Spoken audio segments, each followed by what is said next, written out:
kitchen. And then this is the artist studio. Look at that. Yeah, we got those photos you sent through, but look, you've got it live there, so that's awesome. And then like Honeywood. Yeah.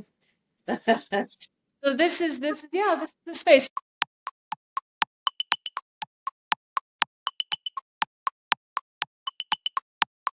What's the weather like? Oh my goodness. It's been a terrible winter. We've had so much snow. Occasionally looks like spring here, but we've had in Toronto, they were calling it Snowmageddon. Always get a lot of snow, but we're a little bit we're about an hour and a half north of Toronto, and we had so much snow this year. So just give a little bit of a backstory for our viewers. You and Kelli have designed dragon heads.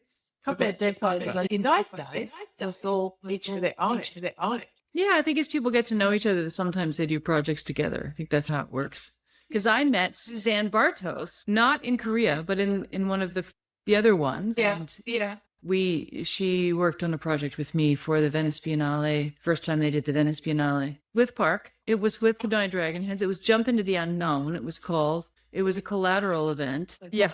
I find it interesting your title, performance maker. Really, I sometimes do something that people would recognize as theater, but because I sometimes do work that is not linear, not narrative, I often include visual art. I often do things that people would call performance art, but performance art is also very particular in what it is. So I would say that my medium is performance. I use my body in front of an audience in some form, or I direct or create with other performers. But if I call it theater, it's a little limiting.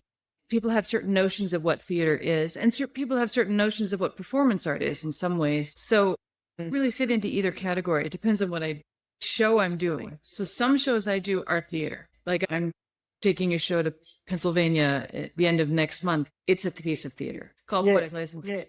And then, but the new piece I'm working on called Banished, it's performance art. So you speak into that one a little bit. Yes, Banished is, I was done doing solo shows. This is my 10th, enough already. But I found myself, during the pandemic, I had just finished touring a show, and I was really lucky in that didn't have any gigs. I had kind of wrapped up my performing during a show. So the pandemic didn't affect me as badly as it did most theater people. Most performance and theater people were so devastated by the pandemic. It really is. Yeah, it was a really hard time.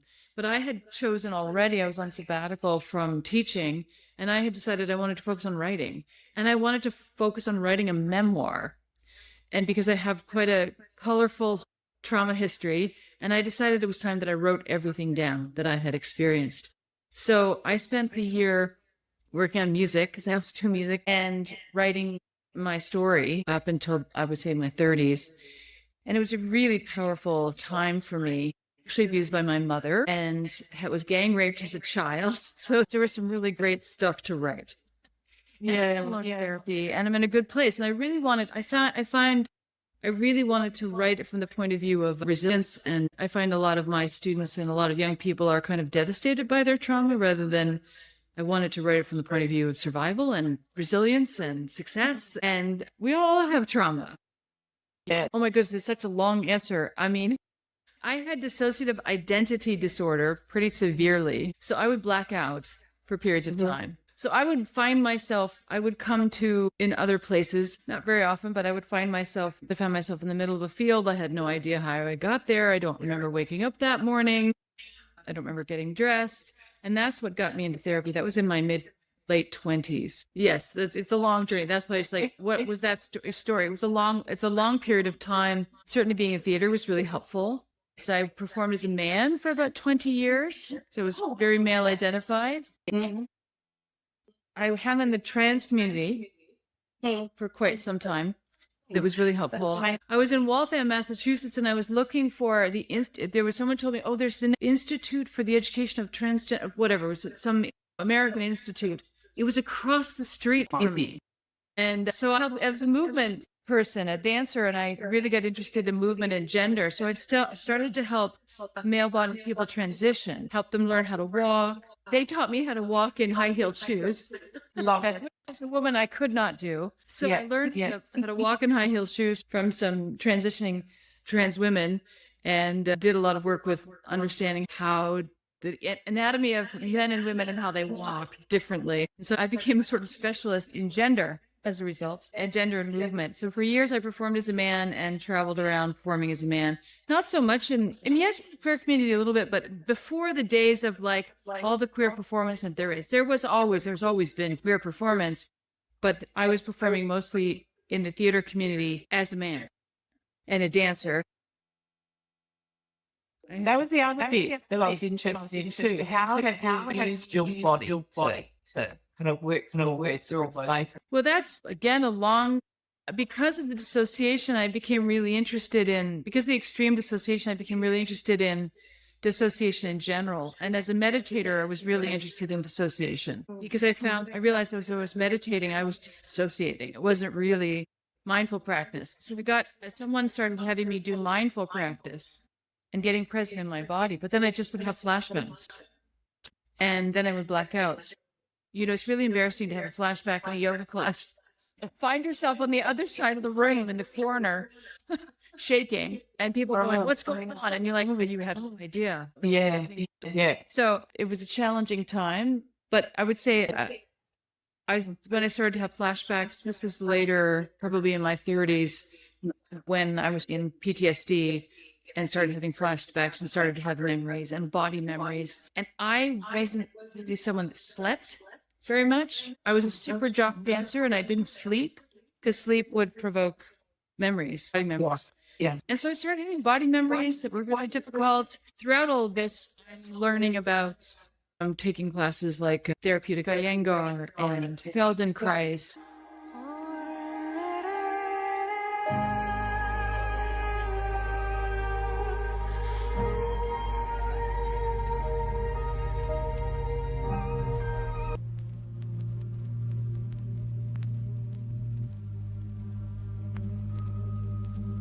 Yes, I hope it stays this way. That would be fantastic. Okay.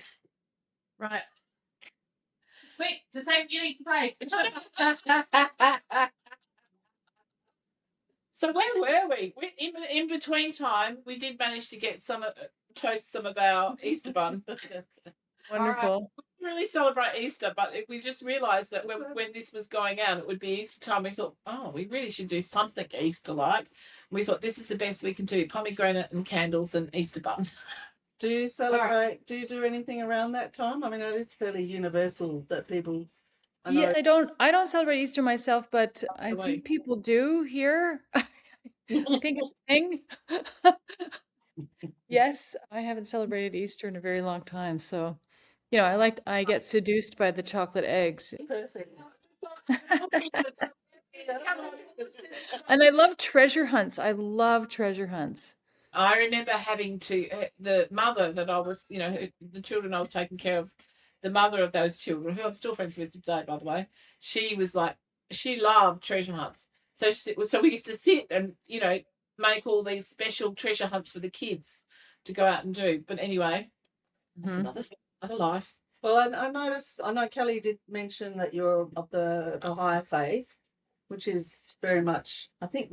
I know nothing about it. Yeah, we don't know. I do know a little bit. I know I had a family member who's Iranian and actually Kurdish, which is tricky. Yeah, I've been a Baha'i. I had stayed with a Baha'i family when I was in and out of foster homes, and one of the homes I stayed in was the mother of the family. She was Lebanese. It was a Baha'i, and my mother, when she was well, my mother struggled with mental illness, was quite extraordinary, and she was really a seeker.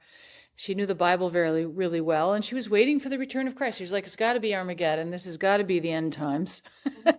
And so she was waiting for, the predictions in the Bible. And, she was into Kierkegaard and Christian existentialism. She wasn't a typical religious person. And so when I came home talking about, I think I went to stay with a Baha'i family we celebrate New Year. We just had, Baha'i celebrate New Year on the first day of spring in this part of the world, which is March 21st. And so we just had our fast and our New Year. And so I've been a Baha'i since I was 9 years old, really, and influenced by this woman named Sarah Link, who was kind of like a special person in my many multiple people in my childhood, moving around in different homes at times as a child. And she was an extraordinary person, a Baha'i, and So there weren't a lot of Baha'is in Nova Scotia at the time. And yeah, so my mother studied, Yeah. she was a real scholar. She really studied the Baha'i writings and became a Baha'i, and I became a Baha'i, and I've been a Baha'i ever since. Mm. And Yeah. it kind of is interfaith, and from my understanding of it, the way that my brother-in-law was describing it, it's really bringing together the religions, in a way. So that's how Yeah. he described it.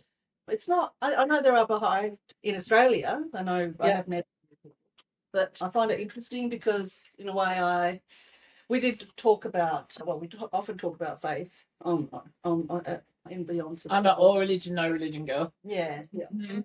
I was brought up Christian, and just last week I was talking about how I woke up. I was 15 years of age and kind of went, there's a lot of people on this planet who believe in Armageddon. And I was worried. Yeah, I mean, Baha'is believe it in a little bit differently. We don't believe in the magical stuff, Okay.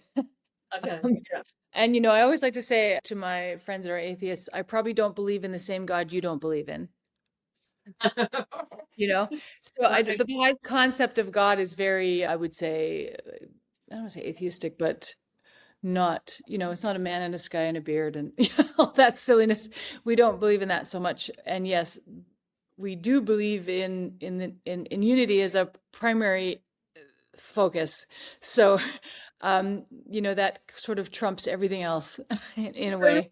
That unity story, does that have some kind of a semblance with Buddhism sort of philosophy of because there's not, I guess they talk about oneness, don't they? It's, I did Vipassana technique for many, many, many years and did the whole ashram thing in India for 20 years, all part of the healing process, which was brilliant.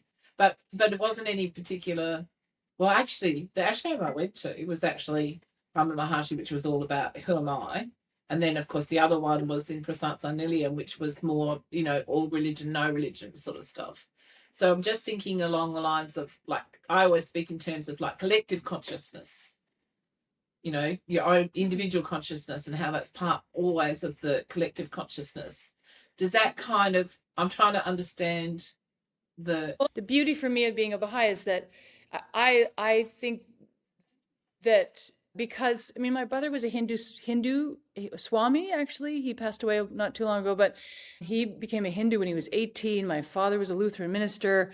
Canada is very diverse, so there are people from all over the world, from different faith traditions. And for me, the Baha'i faith was like, oh, all of these messengers from God, and which I do believe that those are a thing, which is, I think, probably the biggest difference between, in my sense of being a religious person, rather than just, yes, I believe in global consciousness and all of that, but I also do believe that there are spiritual teachers that come and help us because we're idiots down here. And they bring teachings, and those teachings are useful, and we corrupt them, like we corrupt everything. And because we are human, and I think humans are prone to error. Like you said, it's the institutions that kind of, when particularly men in the, going back in the thousands of years ago, when they would take control of the space and apply the more draconian sort of corporate style to it, that's when it gets tricky, isn't it? If you just, as you say, I think that, I like the teachings of Buddha and Krishna and Christ and so many others, there's so many others. There's even just the ones that are unheard of that we met, often going to, the indigenous traditions, yes. Yeah. And that and the indigenous here, as I'm sure it is in Canada as well, is very strong here, and particularly at the moment, they're 65,000 years old, their civilization, so that makes them the oldest civilization on the planet at the moment. And I think it was about maybe 3 years ago, very first time ever, they asked white people to join them in a meditation for humanity. Come to the rock, not to come to Uluru. And the ceremony was very much women on one side and men on the other side. But when I was speaking to an elder who was completely involved with it all, and she said, "Oh no, Kelli, we've been preparing for this for 9 years. That's why we closed the rock down for 2 years." So this is all just recent. This is just in the last 10 years, and I kept trying to say to people, we need to listen to what they're saying. They know what they're talking about, but of course we always kind of, that white man mentality. We always think we know better. So it's a systemic problem, really, and has been for many years. But that's, I think, I don't know how you feel about like the craziness of the world. Often Geraldine and I say, we often make the comment, no, we're in the apocalypse now. It's happening now. This is the apocalypse, Oh, yeah. Oh, yeah. To elevate ourselves out of, there's no Helen damnation. Sorry, guys, no one's coming to rescue you. Yeah.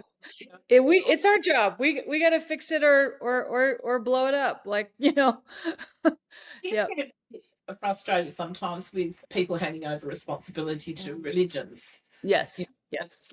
As if there's that's where the magical realism stuff isn't, or the magical thinking of, religion is problematic. Those Yeah. people, they say, what are that magical thinking unicorn? Yes.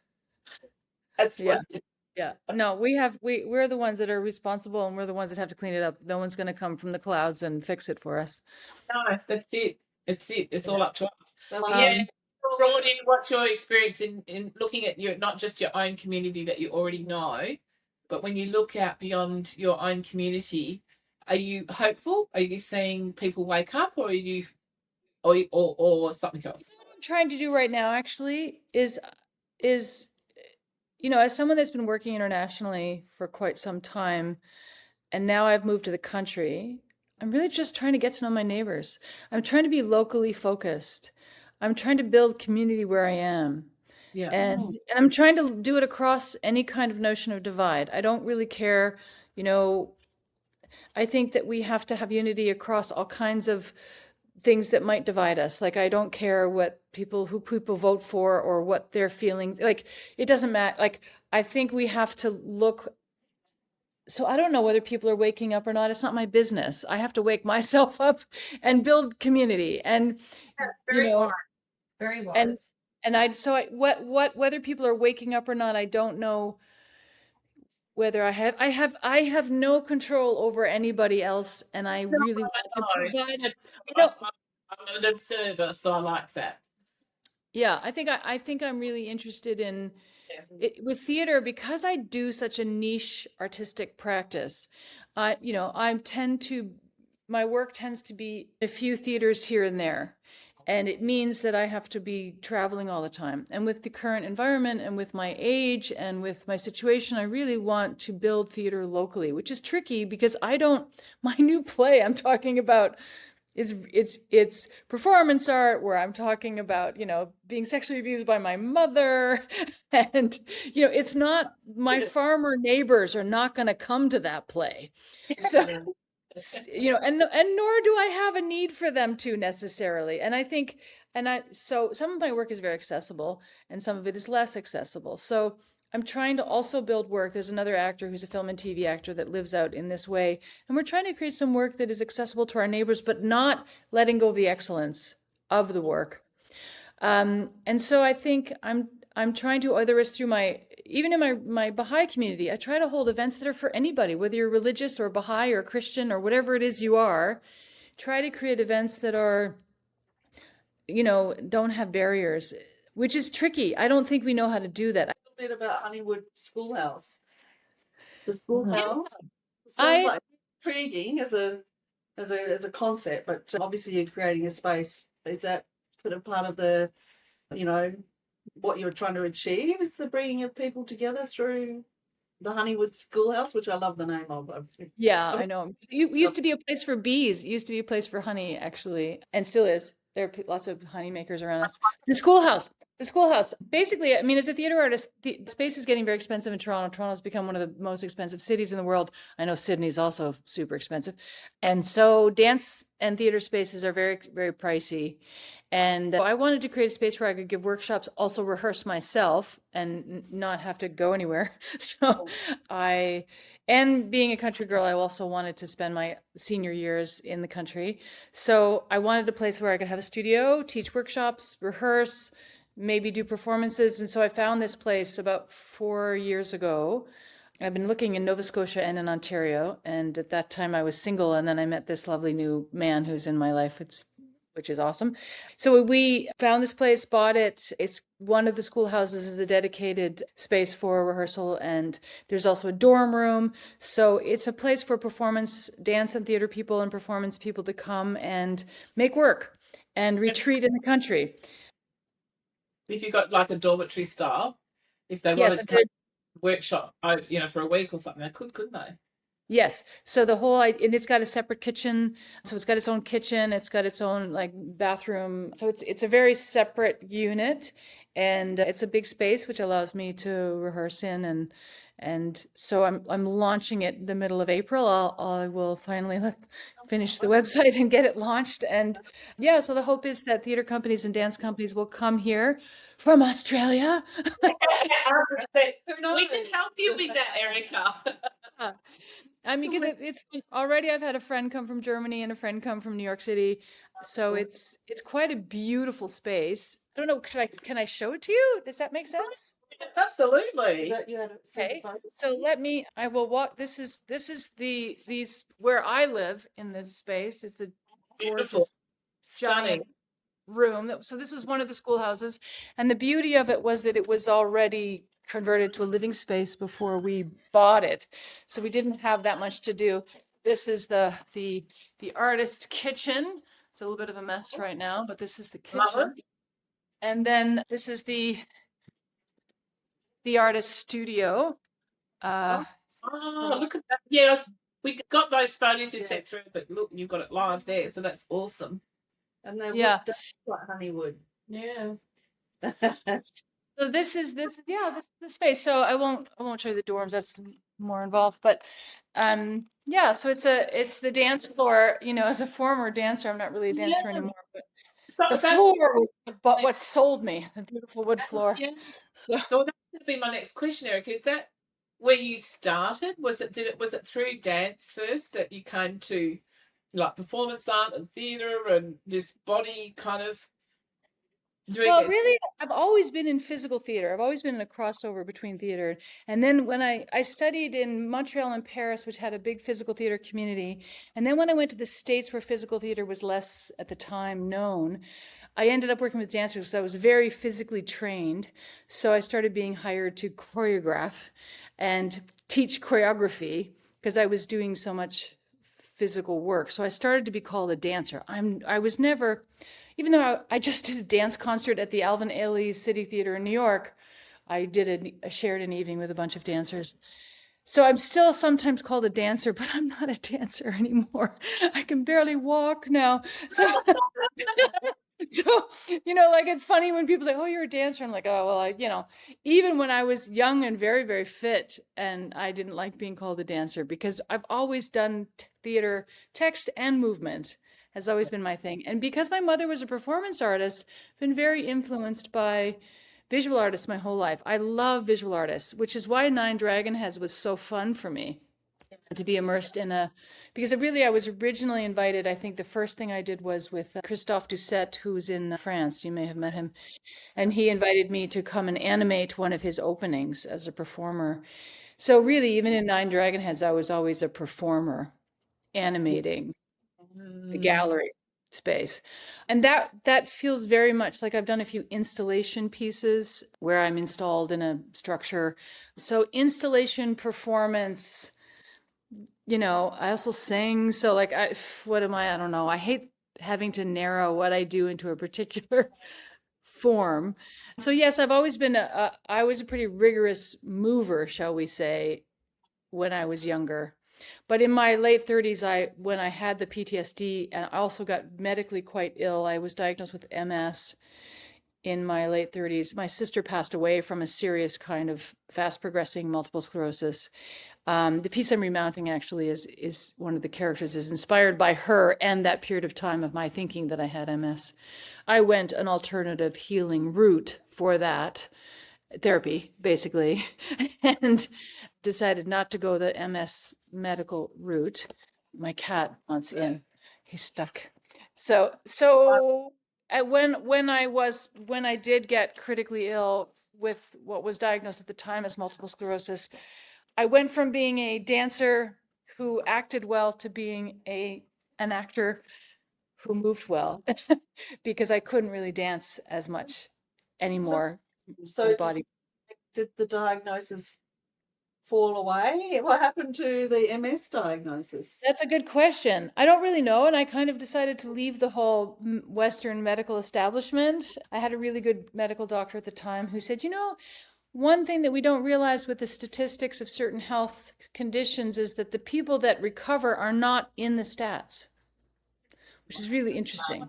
So he said, why don't we treat the symptoms that you have rather than, and also at the time I was in the States, I didn't have health insurance. I couldn't afford the $10,000 brain scan and Mylar scan, the final diagnostic things that I needed to do. In a way, that was good. But years later, that same doctor, when I was going to live in Indonesia for a year, he said, I would feel much better before you go, now that you're in Canada and you have healthcare, if you would go get this scan. And I did, and it came back, and what was interesting, it showed some damage, historic, they can tell whether it's present, or it showed some historic damage, but it didn't continue. So what do you like from your own personal reflection on it? What do you think happened?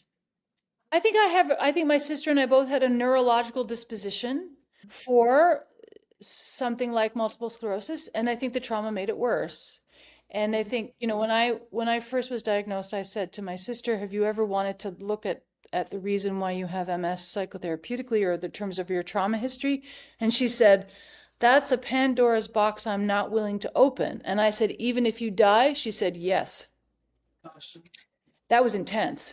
And so because I had the same early symptoms that she had, she just kept saying, and she was at that point was in a hospital, she couldn't walk, she was immobile. She would say to me, oh yeah, you've got what I've got, you've got what I got, you got what I got, which was not, and I was like, okay. And the doctors were like, you've got what I've got. So I just decided I did Chinese medicine. It wasn't a fast healing. It took 2 years, and it radically changed my life. I literally went from someone that would bike 50 miles a day and dance all day long to someone who had a hard time walking. So it was, and it took me about a full year to come back to being not a dancer anymore, but to being someone who could function well. And that was in my late 30s. And then I got married and had a child at that time. And we were nervous because, sometimes pregnancy can make multiple sclerosis worse. So we decided to move back to Canada where I would have healthcare, because I didn't have healthcare. I was a starving artist. I didn't have a car. I biked everywhere. I could no longer bike everywhere. So we moved to Canada. I took this teaching job at York University, and I had a kid. And then slowly the pregnancy didn't go well. It didn't make my MS. If I had MS, I don't know. It didn't make it worse. And I slowly got better. Now I'm kind of a normal person with, arthritic hips. So now I'm just a normal old lady. Yep. My new show, which I'm excited about, has live projections in it, because one of the things that dissociation teaches you is, at least it taught me, the play starts with a very close-up projection of a leaf. Because my ability to stare at things for a very long time, which is really meditation, was very good. So I could get lost in a marble. So there's all these beautiful, I'm using miniature, I have these boxes filled with miniature worlds, and I'm actually making art throughout the show. I'm making nails with a hammer and an anvil. It's very intense, because I wanted a way to express the violence. Because when I would black out, I would often break things, and I would come to next to something absolutely destroyed. And so I wanted to find a way to safely have the violence in the piece. So I have an anvil and a hammer, and I make nails. It's really wonderfully intense. And meanwhile, there's live, I'm working with a live projectionist. And so we have these live projections of really small things, close up of a leaf, close up of a marble. Because I want to show how that ability, meditation was easy for me. And, other people's really hard. And I'm like, why is it hard to meditate? Like, I don't get it.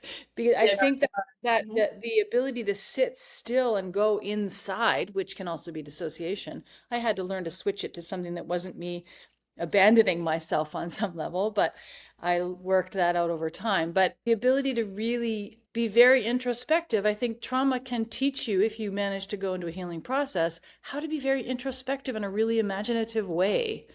And of course, being a theater artist and being a writer and a creator, using the imagination to heal yourself. Like the imagination is so much power to heal and to rewrite your story in a fun, creative way, like, and then I flew away. Like, like in your imagination, you can transform monsters into, you can make real monsters and then play with them and then, have some agency over what can become a really dark story, which you can transform with your imagination, artistically, visually. I'm sure you've done the same thing, visual art.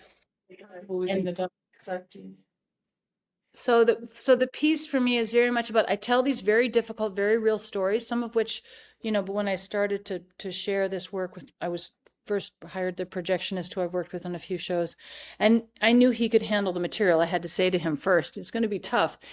And I realized it was the first time I've told many of my stories to anybody was actually in the professional context of developing a piece of theater, which was really intense. And I don't think I realized how bad the stories were until I started telling these people, and they're like, "Ooh, that's intense." But then transforming it into, so I'm going to tell these real stories. Usually when I do a theater piece, I transform myself. I'm not myself. I become somebody else. But in this show, I'm just going to be myself, which is really hard for me and a really new choice for me. But the magic is actually in the visual art in the piece.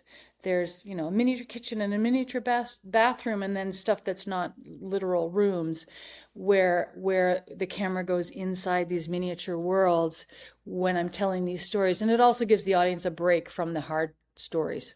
Yeah. So it gives them a beautiful thing that they can look at while I'm telling them something really ugly. So it's a kind of a good combination of magic and a real at the same time. Yeah, no, I'm a big fan of being able to sit within your own darkness. Definitely. Yeah, like you were saying, it can teach you so much. And even those who are coming to see your show and viewing your stories, they're participating in that story, and that's a whole nother level of seeing, inventing within their own self, because it often, when you watch someone else telling their story, well, I'm assuming other people do the same thing. It triggers you to think about reflect on your own story, where it fits into that story, and that can be so powerful. Yeah, I did a 30-minute development workshop in a festival here in last October, and there were many young people at this festival, and I was so surprised. I mean, I had a lot of colleagues there my age who really tell me the truth, and they were very positive about the feast, but so many young people that I didn't know who came up to me and said how important it was. They were like, "This is so important. I'm so glad you're telling this story," and hugging me and crying. And I was very moved by that, but I was actually surprised because I thought maybe the young people would, because there's so much about trauma now.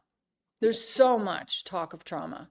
Yeah. So I thought it would be like, oh, another trauma story. And that wasn't their reaction at all. It was hard to get details of their reaction because they were a bit verklempt, they were a bit overwhelmed. So I was just getting sort of more hugs than yeah, no, that's good feedback. That's very good feedback. Young people that you don't know crying on your shoulder, it's like, oh, okay, cool, this is working. And yeah, I was surprised at the response of the young people, because I thought maybe, I feel like stories of trauma in their lives are ubiquitous somehow, but maybe I'm wrong. Maybe that's not the case. I don't know.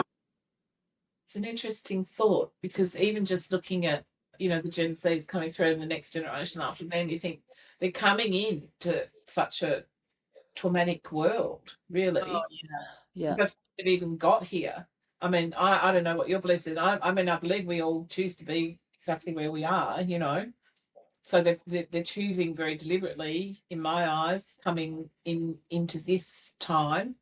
But yeah, I often sort of think, that is, we talk about, because Geraldine's son is just starting art school. Yes, he's doing animation, which is and he every day it's drawing, and he doesn't like a day without drawing. So that's obviously his meditation. Yeah, his whole world really does. Yeah, because prior to that, he used to do a lot of gaming, didn't he? Like, well, he does both. he does both now, but that's positive, that's Yeah. good. But you've got this whole generation of women who Tell are you out there and doing their thing and doing their degrees and getting jobs, and that's fantastic.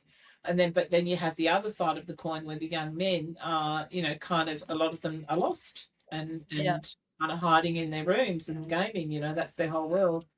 So anyone who is coming from that space like you're talking about now, am I okay to say his name? Yeah. Angus? Yeah. Angus is now, like, it's just so lovely. Like, Geraldine came last week. She said, oh, look, and he's, doing the fundamentals, drawing, life drawing and stuff. Doing life drawing. They need that side too. Yeah, there's a beautiful writing in my faith which says, lifting your paintbrush is like worshiping in the temple. I really think that our young people need arts practice, not conceptual, like the practice, the daily practice of whether it's dancing or painting or writing is such a healing process. Rather than a computer screen.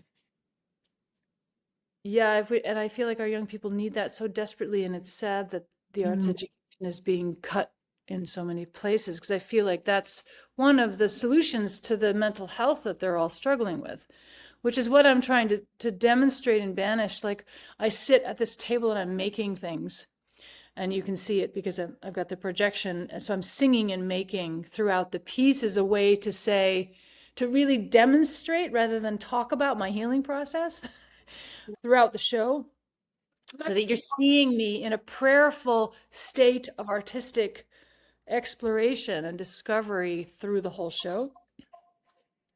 Young people into the show when they were, you were saying that this is a new piece. I thought, are you making a reference to? I'm thinking about the kids you were talking about that came up and and you had that experience with you of, like, really trying to getting what you were doing and embracing that. Is that there was a different show, right? But it was that's a new show. It's in development, so it takes a long time to create a piece of theater. So that was the in development. That was the 30-minute version. I'm working on a full-length version that will probably be finished by spring 2027. Maybe because you were talking about, on one level you were sort of doing these physical making on stage or in the performance, but then you also had some projections going on, so it gives them both worlds, the meeting of both worlds. Yeah, so I think it's really important. Yeah, well, I mean, because it's so small, you need to project it. Otherwise, in theaters, you won't be able to see it. But the theater is designed so it's very intimate. You're very close to me because I really challenge the audience. I become different personalities, and I do become a very angry young man or an angry man in the show, and challenge the audience around, have you ever felt capable of murder? Have you ever fucked up a kid? Like, I'm in your face in that show too, where I really find the part of me that identified with the perpetrator.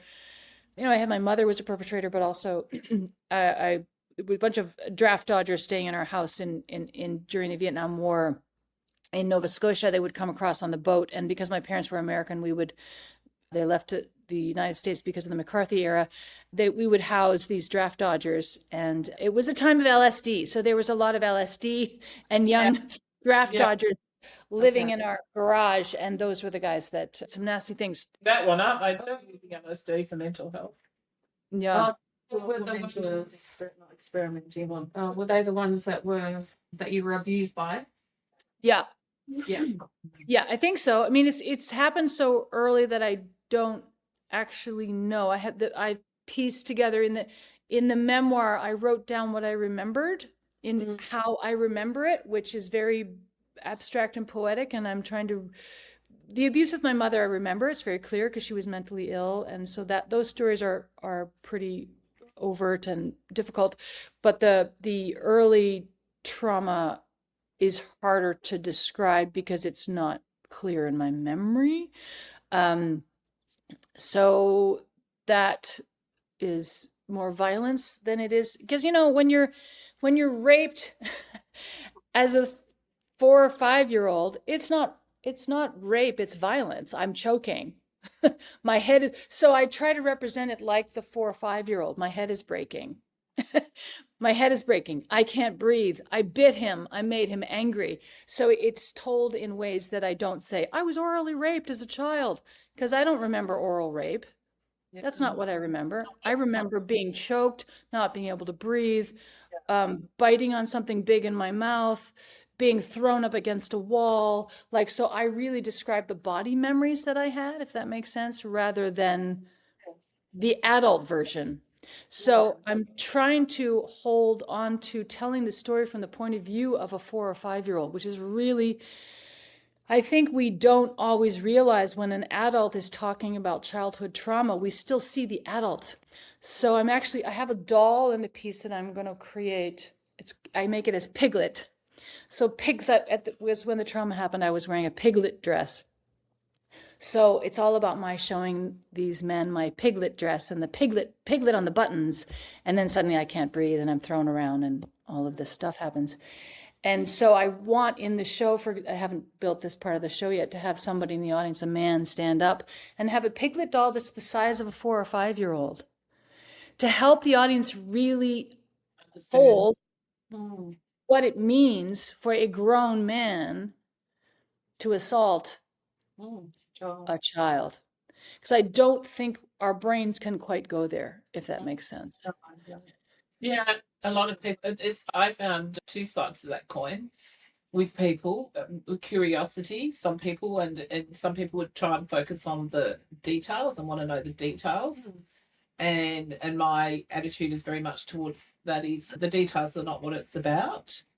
You know, that's just a whole nother level of I don't know, sidestep voyeurism, I think. But yeah, it's I keep saying that's not the point.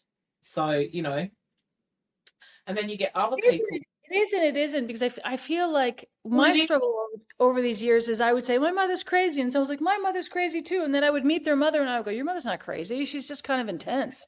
Or, you know, that people can get curiosity, like, so relative. Yeah, like, just explain a little bit more about what. So, like, you know, some people like watching a car accident happen, right? They get a buzz out of watching a car accident happen. Yes, the voyeuristic element of it, yes. Of sexual trauma, you know, and I'm saying you're missing the point. It's not about the details. Yeah. You know, it's every individual's choice of what they want to, you know, describe or not describe.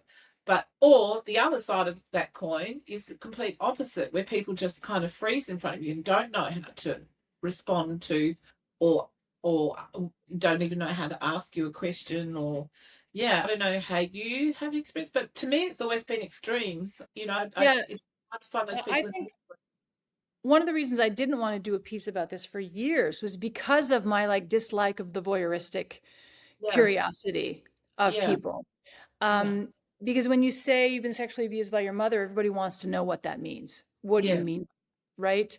Because people assume penetration is, you know, that's when they hear about sexual violation, they assume penetration. And so what does it mean if it's your mother? And all we have is that terrible book, you know, Sybil or whatever it is. So so I really felt like, for me, it was helpful for me to write down the real stories and tell the real stories. I don't go into some of the details. I don't go into the worst details. I suggest the worst details. What you do sometimes. That's the part that I'm not. It's not. That's the details I'm talking about. That's not the details. If you want to talk about the spiritual and emotional content, and, you know, the situation, that's. But the minute they go down that track, I'm like, no, you're not invested in what's going on here. You're just invested in how it happened. Something different. It's more of a, I don't know. It is definitely a form of sidestepping within that voyeuristic kind of. But it's interesting this time and place that, I mean, obviously you've done a lot of work and you've gone into the memory as well, by the sounds of it, the memories. But it's also a time and place where, pedophilia is something that is really just absolutely, it's evident everywhere. You hear about it. I noticed my son's 18, and I noticed it on the television weekly in the news, and I really did wonder, is it only because I'm a parent, but it wasn't. It's just in our face. It's interesting that you're this time and place telling a story of something that's happened so long ago for you, that it's taken you obviously a lot of processing and taken you into some, into very interesting places creatively as well. I think it's The work is going to be amazing. Yeah. Yeah, it's interesting because before the whole Jeffrey Epstein stuff came out, I read Lolita ages ago, and it just infuriated me because, again, it's like, where is the story of this young woman in this story? I did the same thing in the film. Seeing the film. Right? The film was like, Yeah, I did the same thing. I had the same reaction watching the film. I was like, Oh, I haven't seen the film. I've just read the book. And it just this whole notion of how enamored we are of men who write about perpetrators. It's just like, where's the victim story, for God's sake? And that actually, finally, I was like, I just have to tell my story. Like, that's what, And then in the play, I cut it for the short version that I did. I do this really intense dance to Nine Inch Nails. I don't know whether I'll have the rights to use that music, but it's really intense, kind of in your face. There's that song that Nine Inch Nails does that says, I want to F you like an animal. It's a perpetrator song. It's really dark. It's also, a man trying to find his sexual power through this violence. And I'm just like, and then I stop and I say, this is for you, Lolita. This is for the Lolitas. This is for you, Lolita, was a line in the play. We cut it because I didn't do that dance. And then all of this came out. And then when I found out that the plane was called the Lolita Express, and then I was like, I have to do this play because I wasn't sure, and then I thought, oh no, this is the time to do this play because I have seen some interviews of some of the way that they've handled interviewing some of the Epstein, I don't want to, survivors. And there's just been horrific interviews of these women who are still recovering. They're not ready. They're not ready to talk about it. And people are interviewing them, and they're actually kind of in the midst of trauma in the middle of the interview. And it's just been horrible to watch. And so I really want, I don't know in the final version of this whether I'm going to refer to some of these women, but I want their names to be known. Like, why do I not know their names? Why do we not know their names? And there's so many of them. Anyway, I'm really interested in amplifying the voices of to getting to that place where we can tell these stories without shame and without, which is so backwards, right? That why should we feel shame? Yes, yeah. Exactly. It's so backwards. And so I'm really passionate about telling my story in a way that's like clear and empowered. And yeah, here's the details. And, hold space for this. This happens, Yeah. Men and women abuse small children. Yes, it happened. Yeah. Holding space for it is a good way to speak into it. I think all right, love. Yeah, I think that's a really good, just that phrase alone is holding space for it.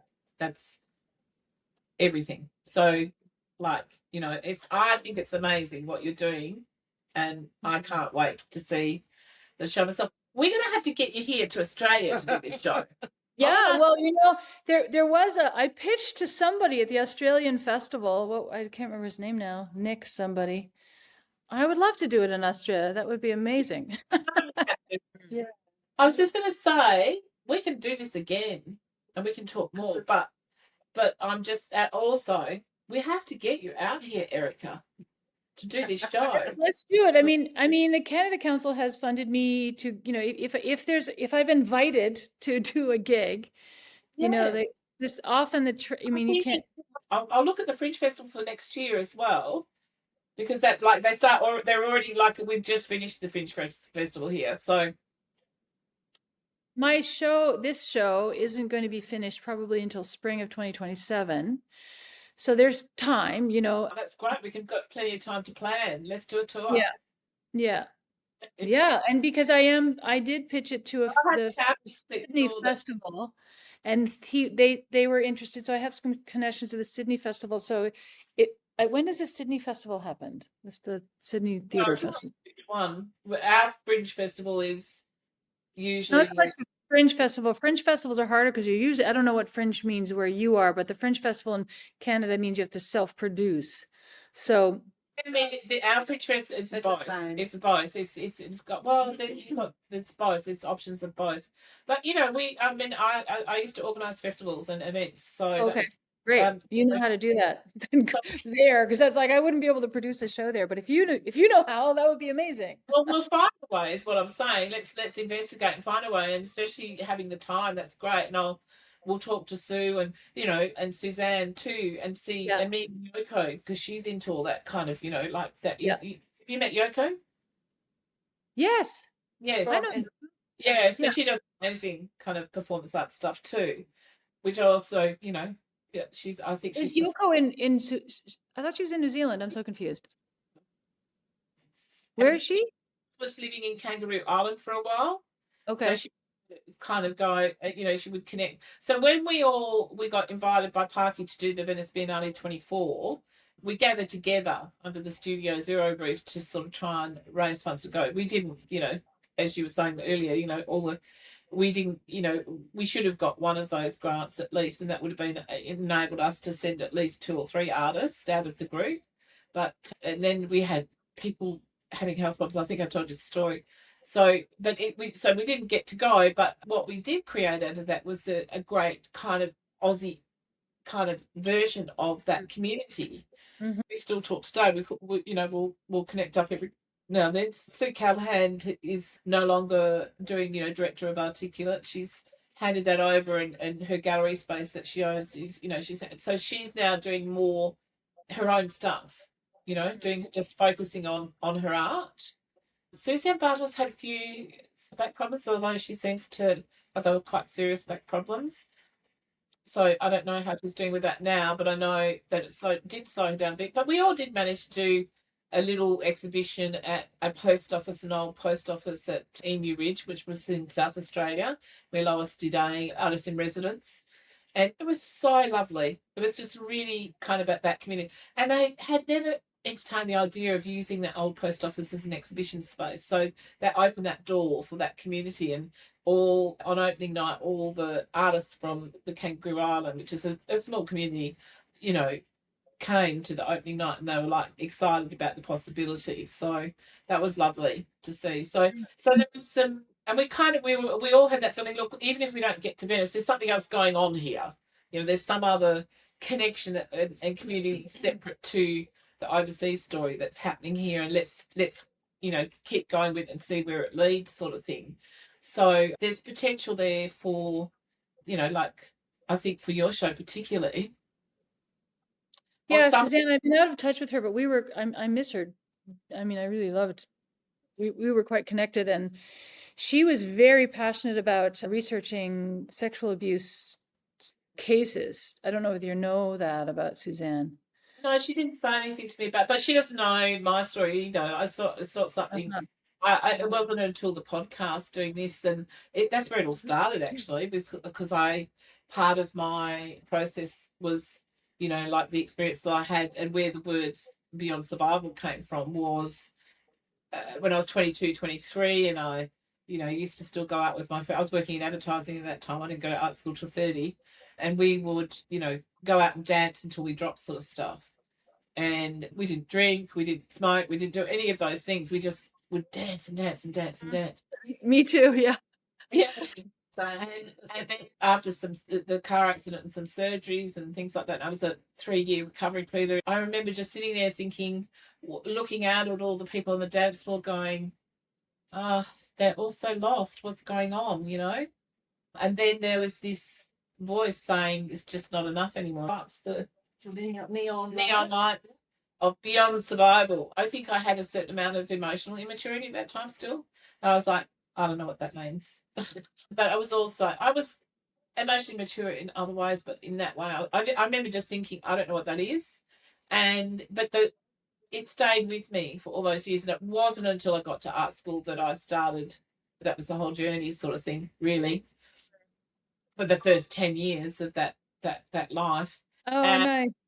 I looked at you and you looked at me and I said, are you okay with being like in front of this camera now? I didn't care anymore. No, I didn't care anymore. Yeah. think it's because people need to tell their story. I think more than just, there's a lot of threads we're finding in these conversations, really. I mean, I'm finding it fascinating that Kelly's reached out to you and your work just resonates so incredibly with what we're talking about, really. Yeah, And Beyond Survival. That's very much what my piece is about. Yeah, My new piece.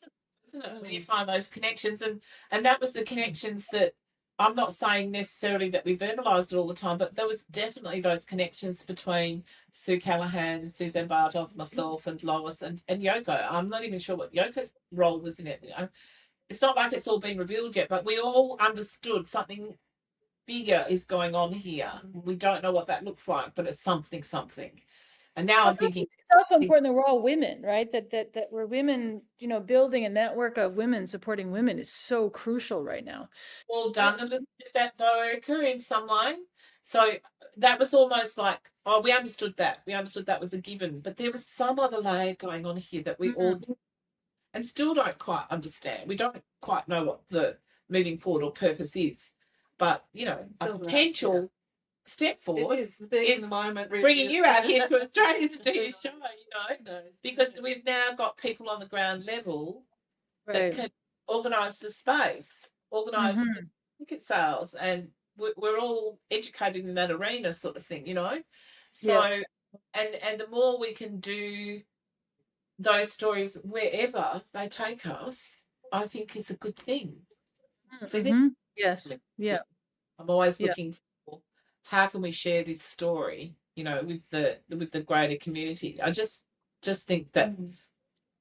And I think it's important too. One of the things I love to do around performances is then have conversations that happen that the audience can come to, like, so that it's not just a performance, that there's maybe there's a chat like this that happens live that we invite people to.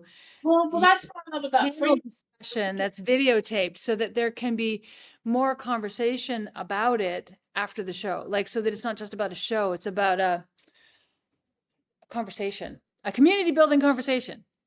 I do. That's what I do like about a lot of the fringe shows is they often have that, you know, opening night and closing night often, and because they might only do like 3 shows or something in the festival, you know, it seems to be about there. I don't know why 3, but 3, and then, you know, like we would always have question and answer time for the opening night and also the closing night, and that what you're talking about would happen, you know, where people could ask the real questions, and they were such wonderful experiences, you know, such wonderful experiences that was bringing kind of a little bit of mainstream mentality into the community space and opening the door to conversations outside of just your own genre or your own, like there was a lot of cross-pollination going on, which is I always love.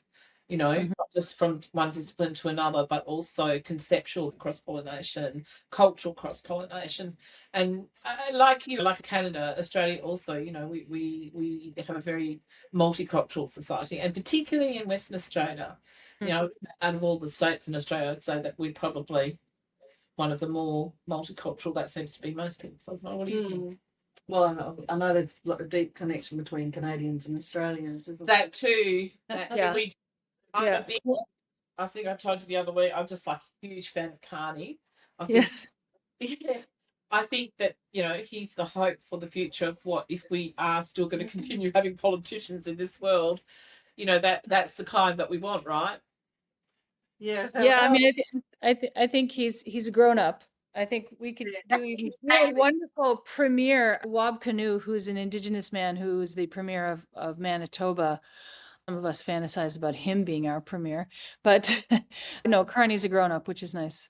Yeah, it's lovely, and it's so lovely for us too. You know, you came and gave a speech in that Parliament House, and I'm just in there, just please influence Albanese. He's lost his mind. You know, the decisions that we held on to his every word. We held on to every word. He's grown up.